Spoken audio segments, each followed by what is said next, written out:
இது எங்க பேசமா சிரிச்ச மாதிரில இருக்கு. இப்படி சிரிச்சா அவர் வீட்டு பக்கம் வருவாங்க ஐயா.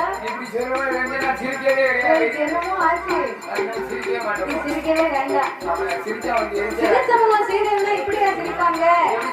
பல தெரியாம புன்னகை சிந்தி நிக்கணும். பார்க்கும்போது தெய்வ கலாட்சமா தெரியணும் சொல்லுவாங்கல்லாம் பெரியவங்க. அதே தப்பா அந்த பிள்ளையா எங்க கண்டாலும் சிரிச்சவங்க சீரியலியா நிப்பாள அப்படின்னு அதான் ஒரு முக லட்சணம். எப்ப பார்த்தாலும் உட்கார்ந்துருந்தா என்ன கிடைக்க போகுது? வாய் விட்டு சிரித்தா நோய் விட்டு போகும். யாரை கண்டாலும் சிரித்த முகமா சத்தம் கொடுக்கணும். வீட்டுக்கு வந்தவங்க சிரிச்ச முகமா வாங்கன்னு கேட்கணும்.